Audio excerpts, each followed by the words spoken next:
그런데 바리새인 중에 니고데모라 하는 사람이 있으니 유대인의 지도자라. 그가 밤에 예수께 와서 이르되 라삐여 우리가 당신은 하나님께로부터 오신 선생인 줄 아나이다. 하나님이 함께 하시지 아니하시면 당신이 행하시는 이 표적을 아무도 할 수 없음이니이다. 예수께서 대답하여 이르시되 진실로 진실로 내게 이르노니 사람이 거듭나지 아니하면 하나님의 나라를 볼 수 없느니라. 니고데모가 이르되 사람이 늙으면 어떻게 날 수 있사옵나이까? 두 번째 모태에 들어갔다가 날 수 있사옵나이까? 예수께서 대답하시되 진실로 진실로 내게 이르노니 사람이 물과 성령으로 나지 아니하면 하나님의 나라에 들어갈 수 없느니라. 육으로 난 것은 육이요 영으로 난 것은 영이니 내가 네게 거듭나야 하겠다 하는 말을 놀랍게 여기지 말라. 바람이 임으로 불매 내가 그 소리는 들어도 어디서 와서 어디로 가는지 알지 못하나니 성령으로 난 사람도 다 그러하니라. 니고데모가 대답하여 이르되 어찌 그러한 일이 있을 수 있나이까? 예수께서 그에게 대답하여 이르시되 너는 이스라엘의 선생으로서 이러한 것들을 알지 못하느냐. 아멘. 만약에 어떤 사람이 저에게 목사님 이 세상에서 마지막으로 딱 한 번 설교할 기회가 있다면 어떤 말씀을 전하겠습니까? 이렇게 묻는다면 저는 고민하거나 주저하지 않고 단박에 이렇게 말할 겁니다. 당연히 요한복음 3장을 설교할 겁니다. 오늘 그 설교를 하게 돼서 제 마음에 설렘이 있습니다. 우리가 믿는 기독교 신앙에서 가장 중요한 개념은 거듭남이거든요. 기독교인들에게 가장 중요한 것이 거듭남이다. 그런 얘기입니다. 어제부터 프로야구가 개막이 됐는데 작년까지 잘 못하던 선수가 올해 들어와서 갑자기 수준이 높은 경기를 하면 우리가 뭐라고 말하냐면 와, 그 선수 거듭났어 그럽니다. 엉망으로 살던 사람이 획기적으로 삶이 달라지면 그 사람을 보고도 거듭났다고 말하거든요. 이 거듭났다는 말을 우리가 가끔 쓰는데 성경에서 말하는 우리가 오늘 보려고 하는 거듭났다는 말은 그런 개념하고는 달라요. 무엇인지 오늘 네 꼭지로 나누어서 이렇게 보려고 합니다. 첫 번째로 거듭남이란 무엇인가? 두 번째는 거듭났다고 착각하는 것은 무엇인가? 세 번째는 어떻게 거듭날 수 있는가? 그리고 네 번째는 거듭난 것을 어떻게 알 수 있는가? 거듭남의 결과가 무엇이냐 그런 얘기죠. 자, 그 중에 먼저 거듭남이란 무엇인가부터 살펴보도록 하죠. 니고데모라고 하는 사람이 있습니다. 이 사람은 1절에 보면 그런데 바리새인 중에 니고데모라 하는 사람이 있으니 유대인의 지도자라 그랬어요. 니고데모는 바리새인이라 그랬습니다. 이때 당시에 바리새인들은 백성들로부터 상당히 존경과 신망을 받던 사람들입니다. 그 중에 한 명이 바리새인이 니고데모죠. 그리고 유대인의 지도자라 그랬는데 지도자라고 하는 곳에 여러분 성경에 일이라고 써 있을 거예요. 그리고 거기 찾아가면 산헤드린 공의회원이라고 되어 있을 겁니다. 이 사람이 국회의원이었다는 뜻입니다. 이때 당시에 71명의 국회의원이 있었는데 그 중에 한 명이 니고데모였습니다. 그리고 10절에 보면 예수님이 이 사람에게 이스라엘의 선생이라고 얘기했거든요. 그러니까 구약 말씀을 가르치는 선생님이라는 뜻입니다. 성경 교사인데 이들은 서기관이라는 직책을 갖고 있었어요. 그러니까 여러 가지로 이 니고데모는 대단히 훌륭한 사람이었다고 볼 수 있습니다. 그런데 이 니고데모가 어느 날 우리 예수님을 찾아옵니다. 2절에 보세요. 그가 밤에 예수께 와서 이르되 라삐여 우리가 당신은 하나님께로부터 오신 선생인 줄 아나이다. 하나님이 함께 하시지 아니하시면 당신이 행하시는 이 표적을 아무도 알 수 없음이니이다. 지난주에 우리가 본 것처럼 예수님이 성전을 깨끗하게 정화하는 사건이 있었죠. 그때 사람들이 저 예수라는 사람이 누구냐 관심을 갖고 있었는데 그때 우리 예수님은 6월절 기간에 여러 가지 많은 표적을 행하신 것 같아요. 그러니까 성전을 깨끗하게 정화한 데다가 많은 표적까지 일으키니까 예수님에 대해서 궁금해가지고 이 사람이 예수님을 찾아온 거죠. 그런데 밤에 왔다고 나옵니다. 몰래 온 겁니다. 성전 정화 사건 통해서 예수님을 주목하는 사람들이 있었기 때문에 이 사람이 입방아에 오르지 않으려고 밤에 몰래 온 것입니다. 밤에 왔다는 말은 또 하나, 이 사람이 많은 걸 갖추고 있지만 영적으로 뭔가 채워지지 아니하는 허기가 있었다. 영적으로 뭔가 밤 같았다라고 하는 것을 은연중에 보여주기도 합니다. 자, 이 사람은 어쨌든 예수님을 찾아와서 예수님에게 한 말이 뭐냐면, 예수님, 저는 예수님 행하신 많은 표적에 대해서 들었습니다. 그거에 대해서 이야기하고 싶다는 거예요. 그런데 예수님이 이 사람에게 한 대답은 전혀 다른 얘기입니다. 한번 3절 같이 시작. 예수께서 대답하여 이르시되 진실로 진실로 내게 이르노니 사람이 거듭나지 아니하면 하나님의 나라를 볼 수 없느니라. 거듭나야 된다고 말씀합니다. 지금 앞에서 본 것처럼 이 니고데모는 정말 괜찮은 사람이거든요. 종교적으로나 사회적으로나 그 사람의 위치도 그렇고 많은 존경도 받고 있고 뭔가 부족한 게 없는 사람 같아요. 그런데 이 사람에게도 거듭나야 된다 그랬어요. 그 말은 뭐냐면 거듭남은 모든 사람에게 필요하다는 뜻이에요. 거듭남이 필요하지 않은 사람은 아무도 없다는 뜻입니다. 오늘 지금 이 말씀을 듣고 있는 우리들에게도 마찬가지예요. 여러분 거듭나셨어요? 여기 이제 거듭남에 대해서 우리 주님 말씀하시는데, 거듭남이라는 말이 뭐냐? 거듭남은 중생이라고 할 수 있습니다. 구원, 영생, 거듭남 다 똑같은 말이에요. 그 사람 구원받았어 그러면 거듭났다는 얘기입니다.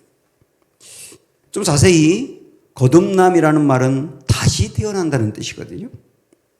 다시 태어난다. 엄마 뱃속에서 우리가 육신이 한 번 태어난 것으로 끝나는 게 아니라 한 번 더 태어난다는 거예요. 2번 태어난다는 겁니다.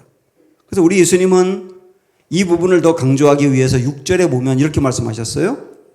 육으로 난 것은 육이요 영으로 난 것은 영이니. 2번 태어나는 게 있다는 겁니다. 하나는 육으로 태어나는 거고 또 하나는 영으로 태어나는 거라는 거예요.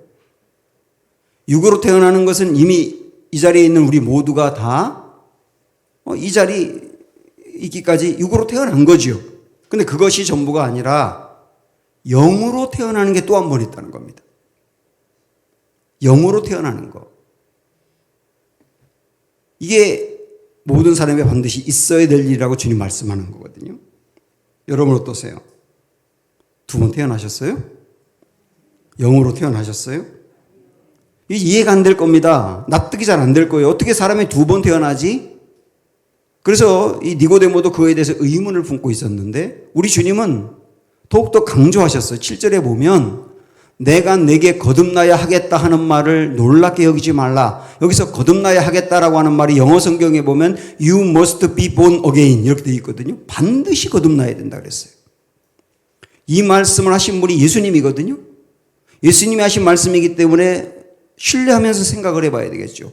반드시 거듭나야 된다 그랬어요. 왜 반드시 거듭나야 되느냐? 그래야 하나님의 나라에 갈 수 있기 때문입니다.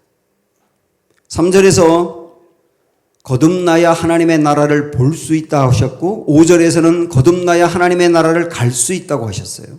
똑같은 말이죠. 하나님의 나라를 갈 수 있는 유일하고 절대적인 조건은 뭐냐면 거듭나야 된다는 거예요. 거듭나지 아니하면 하나님 나라에 갈 수 없다는 겁니다. 많은 사람들이 다 문제를 가지고 있어요. 어떤 사람들은 건강의 문제, 물질의 문제, 관계 문제, 자녀의 문제, 뭔가 뜻을 이루어야 되는데 안 되는 문제 등 많은 문제를 다 안고 있습니다. 그 다 중요한 문제들인데 그러나 그 어떤 문제보다도 가장 중요한 문제는 거듭남이에요. 내가 안고 있는 문제가 이루어졌다고 영원 행복한 게 아니라 그 행복은 일시적이거든요. 그런데 거듭남의 문제가 해결되지 않으면 영원한 행복이 없는 거예요. 반드시 거듭나야 돼요. 그래야 하나님의 나라를 갈 수 있어요. 하나님의 나라에 대해서도 아직까지 교회를 다니지만 좀 확고하게 믿어지지 않고 애매한 분들이 있을 수 있을 거예요. 이 얘기 한번 들어보시겠어요? 제가 그대로 있는 글을 읽어드립니다. 팡세의 저자요 크리스천이었던 파스칼은 수학자였기 때문에 구원 문제에 있어서 확률을 적용했습니다. 크리스천이 된 사람들이 손해볼 것은 무엇인가요? 그가 죽어서 하나님의 나라가 없고 그의 믿음이 헛된 꿈일 수 있습니다. 설령 그렇다 하더라도 잃을 것이 별로 없습니다. 왜냐하면 이 땅에 사는 동안 더 행복하게 살았기 때문입니다. 그러나 정말 하나님이 계시고 천국과 지옥이 있다면 어떻게 될까요? 그것을 포기하기에는 너무나 위험한 도박입니다. 이게 파스칼이 한 말이거든요. 사람들이 도박을 합니다. 복권도 일종의 도박이죠. 될 수도 있고 안 될 수도 있는 일에 거는 거니까요. 복권은 다행히 당첨이 되면 기분이 좋고 많은 걸 얻을 수 있고 당첨이 안 되더라도 아쉬움으로 끝날 수 있는 거예요. 천국은 그런가요? 천국은 분명히 있지만 천국이 있다고 믿지 않는 이들도 있어요. 천국 그런 게 어디 있어? 이 땅에 죽으면 끝이지라고 생각하는 분이 있어요. 자, 우리 객관적으로 천국은 있을 수도 있고 없을 수도 있겠죠. 만약에 천국이 있다면 그 천국이 있어서 조금 좋고 천국에 못 가면 아쉬운 정도로 끝난다면 괜찮아요. 그런데 그 천국이 정말로 있다고 한다면 그 천국에 가느냐 안 가느냐는 영원히 사느냐 죽느냐를 결정하는 문제고 우리의 영혼을 어디에서 보내느냐를 결정하는 문제예요. 그래서 도박하기에는 너무나 위험한 것이다 그 얘기죠. 만약에 천국이 정말로 있다면 우리가 물질의 문제라든지 건강의 문제라든지 관계의 문제라든지 이런 문제와는 비교할 수 없을 정도로 거듭나는 것이 제일 중요한 문제인 거예요. 정말로 천국이 있다면 그 무엇보다도 가장 중요하고 가장 시급한 문제가 거듭남입니다. 제가 가끔 말씀드리지만 저는 장례식장을 자주 가기 때문에 그걸 가면서 두 가지 확실하게 안 것이 있어요. 하나는 확실한 사실이 있는데 그게 뭐냐면 모든 사람이 정말 죽는 거거든요. 그런데 불확실한 게 하나 있더라고요. 그게 뭐냐면 언제 죽을지 모르는 거예요.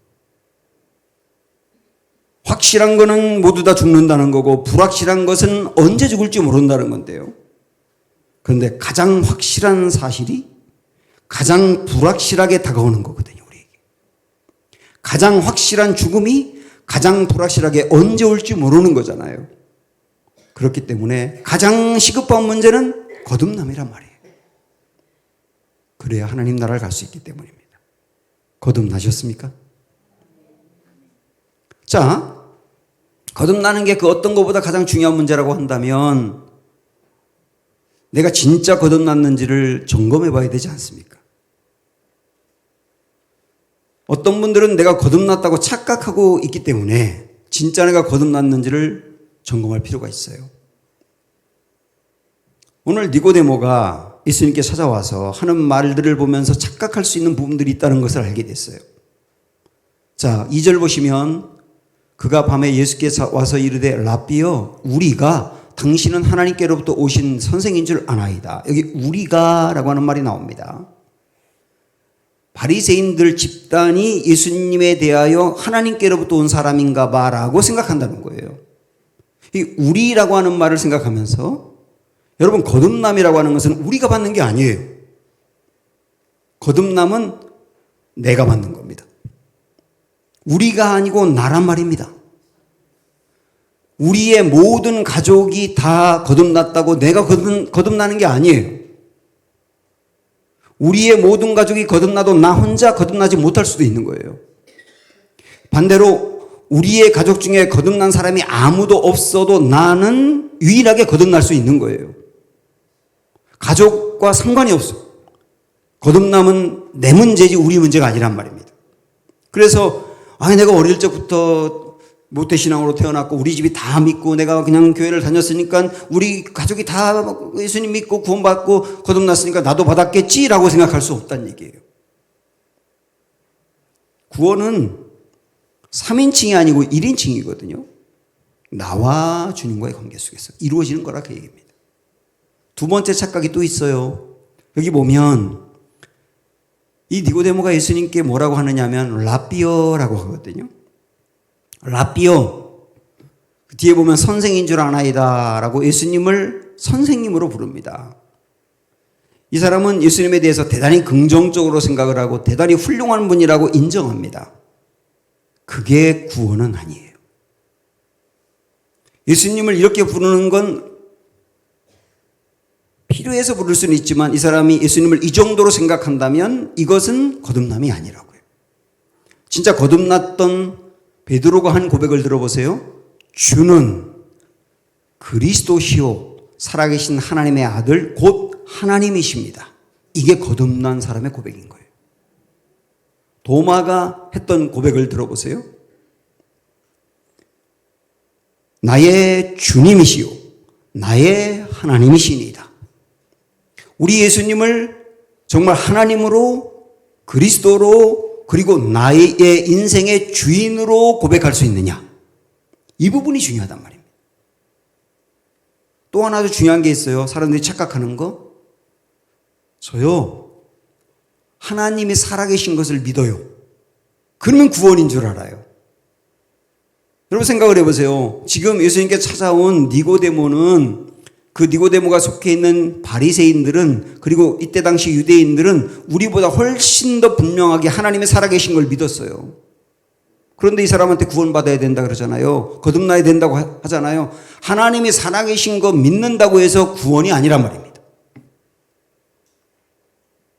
하나님과 연관되어 있는 예수 그리스도가 하나님의 아들이며 우리의 구원자라고 하는 것을 믿는 게 거듭남인 거예요. 또 하나 착각이 있어요.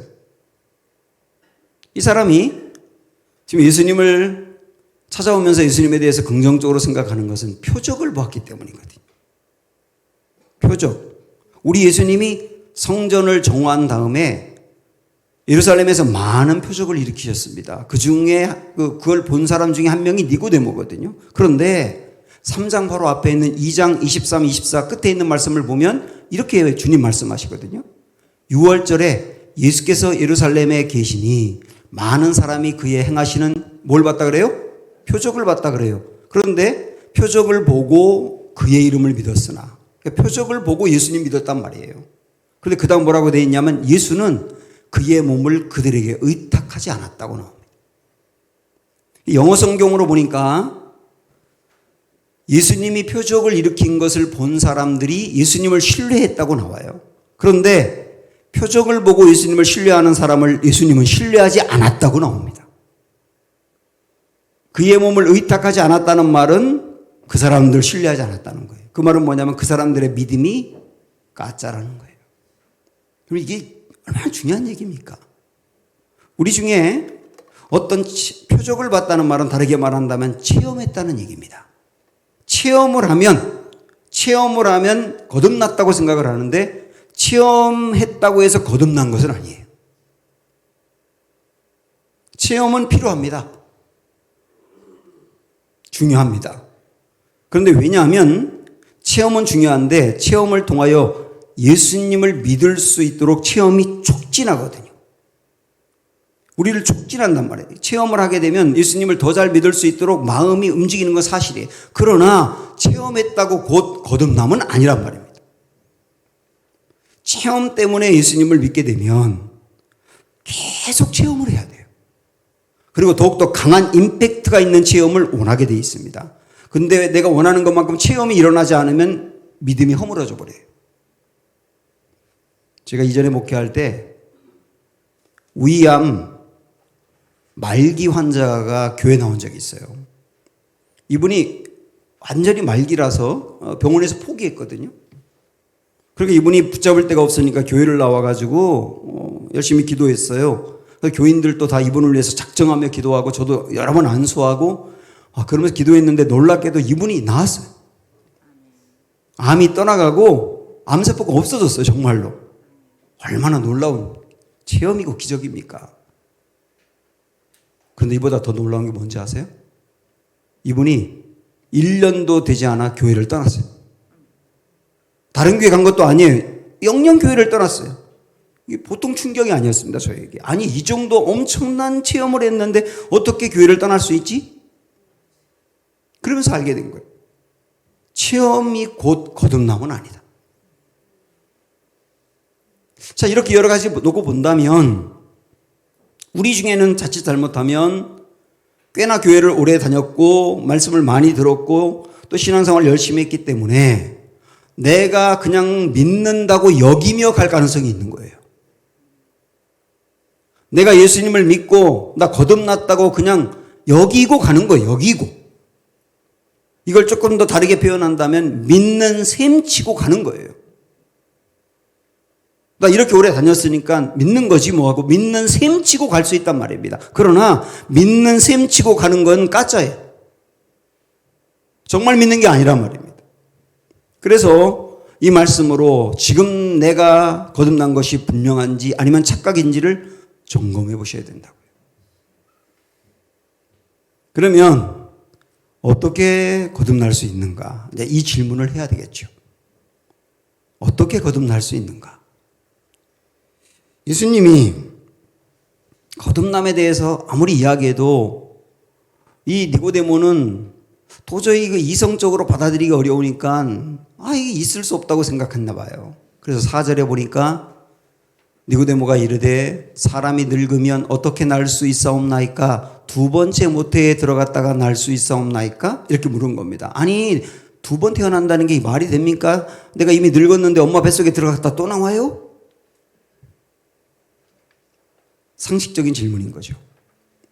그때 우리 예수님이 어떻게 거듭나는지에 대해서 5절에 분명히 말씀하셨어요. 같이 보세요. 시작.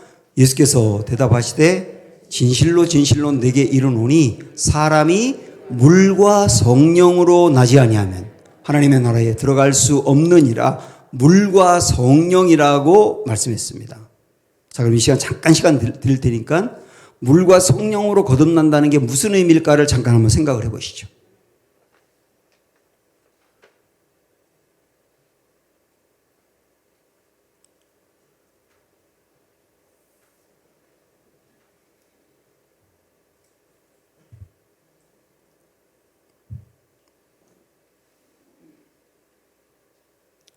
물과 성령으로 거듭난다. 이것을 바로 알려면 니고데모가 물과 성령으로 거듭난다는 말을 듣고도 이해하지 못하니까 우리 예수님께서 10절에 하신 말씀을 보고 가야 되거든요. 이렇게 말씀하셨어요. 예수께서 그에게 대답하여 이르시되 너는 이스라엘의 선생으로서 이러한 것들을 알지 못하느냐? 다시 말하면 너 구약 성경의 박사라고 하면서 구약 성경 박사라고 하면서 구약 성경 가르치는 사람이라고 하면서 구약 성경에 있는 물과 성령으로 거듭난다는 말을 모르느냐? 그 얘기예요. 그러면 구약 성경에 물과 성령으로 거듭나는 것에 대해서 말씀하고 있을까요? 그럼요. 에스겔 36장으로 우리가 가서 봅니다. 자, 보세요. 내가 너희를 여러 나라 가운데에서 인도하여 내고 여러 민족 가운데에서 모아 데리고 고국 땅에 들어가서 이 잠깐 끊어보면 이게 무슨 말이냐면 이스라엘이 바벨론의 포로로 끌려가 있을 때 하나님이 에스겔을 통하여 소망을 주면서 말씀하신 겁니다. 지금 이스라엘이 포로로 와 있지만 그들을 구원해낼 거다. 이렇게 말씀하셨는데 우리가 알고 있는 것처럼 구약 성경은 약속이거든요. 앞으로 이루어질 일에 대해서 미리 약속을 하는 거예요. 그래서 앞으로 거듭남이 어떻게 이루어질지, 구원이 어떻게 이루어질지를 에스겔서에서 미리 말씀한 겁니다. 자, 어떻게 이루어진다고 했느냐? 크게 두 가지예요. 하나는 첫째로 보면 들어가서 다음에 세 번째 줄에 맑은 물을 너희에게 뿌려서 너희로 정결하게 하되 그랬습니다. 물이라고 나와 있어요. 어떻게 구원받느냐, 어떻게 거듭나느냐? 물로 구원받는다는 거예요. 물은 뭐냐? 뿌려서 깨끗하게 하는 거라는 얘기입니다. 정결하게 하는 거. 뭐를 정결하게 하느냐? 이어서 보세요. 곧 너희 모든 더러운 것에서와 모든 우상 숭배에서 너희를 정결하게 할 것이요. 한마디로 말씀드리면 모든 죄악에서 물로 그 죄를 씻어 깨끗하게 하겠다는 거예요. 그러니까 여기서 우리 하나 알게 됐어요. 거듭난다는 건 어떻게 거듭나느냐? 물로 죄 씻음을 받아야 되는 거다.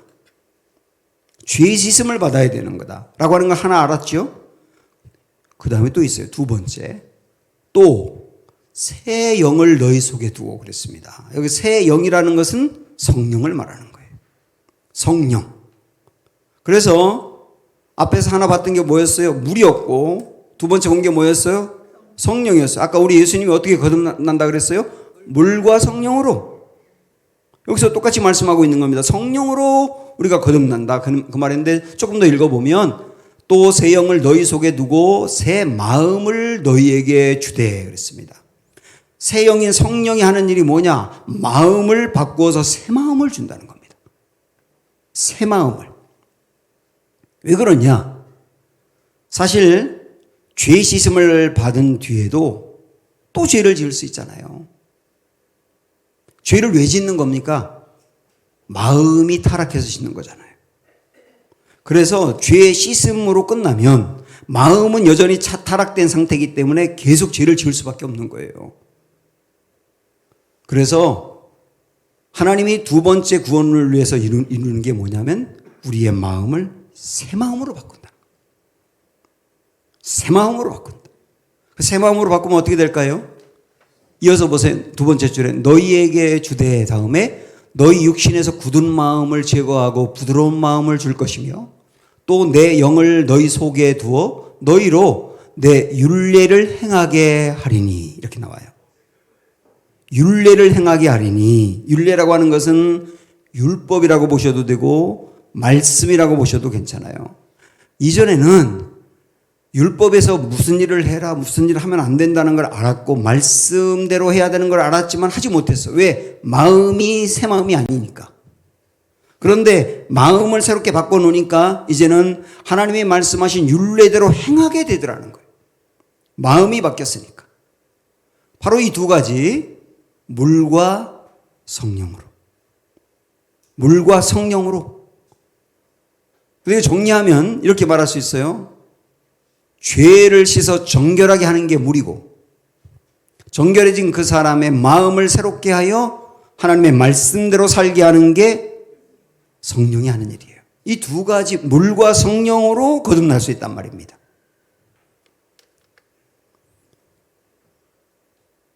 이걸 기억하시면서 아까 앞에서 제가 거듭남이라고 하는 것은 다시 태어나는 거라고 말씀드렸잖아요. 다시 태어남과 함께 또 다른 의미가 있습니다. 그게 뭐냐면 위로부터 태어난다는 의미도 있어요. 거듭남 그러면 다시 태어남 또 하나는 위로부터 태어남입니다. 위로부터 태어남이라는 것은 하나님으로부터 태어난다는 얘기예요. 다시 말하면 거듭남이라고 하는 것은 물로 죄 씻음을 받고 마음이 새로워지는 이 두 가지는 우리의 노력으로 내가 노력해서 죄를 씻어내고 내가 노력해서 내 마음을 바꾸는 것이 아니라 하나님이 나의 죄를 씻어주고 내 마음을 바꿔주어야만 가능하다는 얘기예요. 나는 뭐 하면 될까요? 그거는 다음 주에 이어서 볼 거예요. 오늘 말씀하고 다음 주 말씀은 연결이 되거든요. 자, 우리 정리할 수 있습니다. 어떻게 구원을 받고 거듭나느냐? 물과 성령으로, 물로 죄 씻음 받고 성령으로 새 마음을 얻는 거다. 그랬습니다. 우리 예수님이 이 말씀을 니고데모에게 해준 거예요. 물과 성령으로 거듭나야 돼. 자, 여기서 물은 죄를 씻는 것인데 우리 예수님은 이 말씀을 하시고 난 뒤에 어떤 방법으로 죄를 씻어주셨느냐. 모든 사람이 지은 죄를 그 사람에게 이제 당신 죄 없다고 할게 이러면 죄가 없어지는 게 아니잖아요. 죄라고 하는 것은 형벌을 받아야 되고 대가를 지불해야 되거든요. 지금도 어떤 작은 죄를 져도 죄에 대한 대가를 지불하고 형벌을 받아야 죄가 없어지는 거거든요. 당신 죄 없다고 지금부터 인정할게요. 이런다고 되는 게 아니거든요. 그래서 이 죄를 씻기 위해서 우리 예수님이 모든 사람의 죄를 대신 받아가지고 대신 담당하여 예수님이 죄값을 치는 거예요. 그게 십자가잖아요. 예수님이 대신 죄값을 치러 주었다고요. 이게 하나님의 은혜잖아요. 나한테 죄를 스스로 해결하라고 한 게 아니라 주님이 해결해 주었잖아요. 그래서 여기서 물과 성령으로 해서 물이라고 하는 것은 예수님의 십자가로 죄 씻음 받는다는 것을 이야기하는 거예요. 이해가 되시죠? 그 다음에 성령을 우리에게 부어주어서, 성령은 하나님의 또 다른 영인데 하나님의 영을 우리에게 부어주셔서 예수님을 마음으로 받아들인 사람 안에, 이 안에 보이지 않지만 성령이 계신 거예요. 여러분 안에 예수님이 여러분을 믿으면 여러분 안에 성령님이 계신 거예요. 그러면서 그 성령님이 우리를 새 마음으로 바꿔주는 거예요. 그래서 주님의 말씀대로 살도록 해주는 거다. 이 모든 게 위로부터 온 거다. 하나님의 은혜로 온 거다. 하나님의 사랑으로 온 거다. 이게 거듭나요. 거듭나셨습니까? 이 말을 해도 또 여전히 이해가 안 되는 분이 있고 받아들이기 어려운 분이 있을 거예요. 니고데모도 그랬습니다. 그래서 그게 말이 됩니까? 라고 생각할 때 예수님이 바람을 비유로 더 설명을 해 주십니다. 여기까지 봐야 돼요. 이걸 보면 거듭남의 결과가 무엇인지를 알 수 있어요. 네 번째 부분이거든요.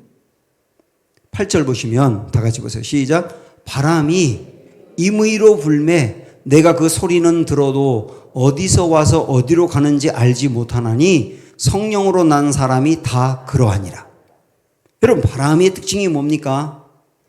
바람은 보이지 않는다는 특징이 있어요. 안 보입니다. 그런데 또 하나의 특징이 있어요. 그런데 존재합니다. 맞죠? 안 보이는데 존재해요.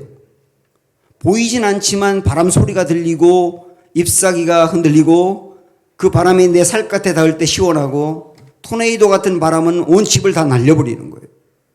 보이지 않지만 존재하는 게 분명하죠. 예수님은 이 말씀으로 거듭남을 설명하신 거예요.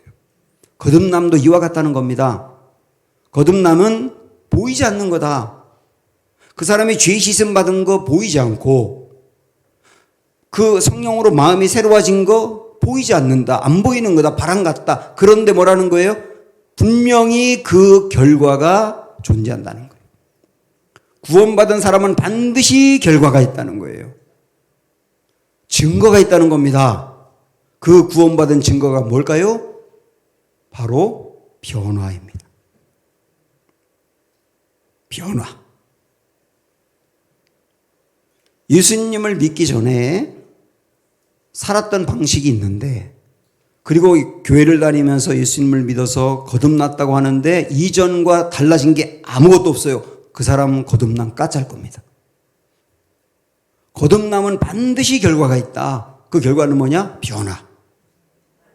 성령이 내 안에 계시면서 내게 새 마음을 주는데 어떻게 안 변할 수 있겠어요? 이전에는 하나님이 기뻐하는 일을 행하지 않았고 싫어하는 일에 끌려다녔는데 이제는 하나님이 기뻐하는 일을 좋아하는 마음이 생긴 거예요. 이전에는 죄에 펑펑 넘어졌는데 이제는 다소 넘어질 수 있을지 몰라도 그 죄를 싫어합니다. 이전엔 나를 위해서만 살았지만 이제는 이웃을 돌아보며 살게 돼요. 생각이 변합니다. 가치관이 변합니다. 행복에 대한 조건이 바뀝니다. 성공에 대한 개념이 바뀌어요. 바뀌게 돼 있어요. 찰스 다윈, 진화론을 주장했던 찰스 다윈이 남아메리카 지역을 다니면서 그 부족들을 찾아다니면서 굉장히 미개하게 살고 있는 것을 보았거든요. 그러면서 자기 진화론이 맞다는 것을 그것을 통해서 증명하고 싶었어요. 어느 날 남아메리카의 파타고니아라고 하는 그 부족들을 찾아가게 된 겁니다. 그런데 그들을 보면서 이 사람이 박수를 쳤어요. 왜냐하면 원숭이가 사람으로 진화된다는 게 맞구나. 자기가 주장한 진화론이 맞구나라고 박수를 쳤다고요. 왜냐하면 파타고니아 사람들을 보니까 이거는 사람이라고 하기에는 짐승 같고 짐승이라고 하기에는 사람 같은 거예요. 그 중간에 걸터 있는 사람들 같아요. 워낙 미개하고 형편없으니까. 사람도 아니고 짐승도 아니고 그 중간이어서 이 사람들이 바로 진화론의 그 중간 고리일 거다라고 생각을 한 거예요. 그래서 이들에 대해서 더 연구해야 되겠다. 집중적으로 연구해야 되겠다. 그러고 다시 다른 지역에 갔다 여기 와야지 하고 다른 지역으로 간 겁니다. 근데 그 사이에 선교사 한 명이 파타고니아에 온 거예요. 선교사가 파타고니아 사람들에게 말씀을 전하면서 그 사람들이 말씀을 들으면서 거듭남이 일어나기 시작하는 거예요. 나중에는 거듭남을 경험하니까 그 파타고니아의 추장을 비롯해서 사람들의 삶이 완전히 바뀐 겁니다. 조금 시간이 지나서 다시 온다고 했던 찰스 다윈이 진짜 왔어요. 근데 그 사람들을 보니까 원숭이와 사람의 중간이 아니에요. 완전히 수준이 높은 사람이 돼버린 거예요. 그 형편없었던 모습들이 다 사라졌고 사람들이 완전히 변해 있는 겁니다. 그래서 이 사람 좌절을 했어요. 알고 보니까 선교사가 들어와서 말씀을 전해서 이들이 거듭남이라는 게 일어났다는 이야기를 듣고 이 사람이 그 선교사에게 선교 헌금을 해요. 거기서 그걸 멈췄어야 되는데 계속 연구하고 주장하기 위해서 다른 지역으로 떠난 게 문제였죠. 사랑하는 여러분, 어떤 사람이 여러분에게 이렇게 질문한다고 한번 생각을 해보세요. 거듭남이라는 게 실제 있나요? 증거가 뭡니까?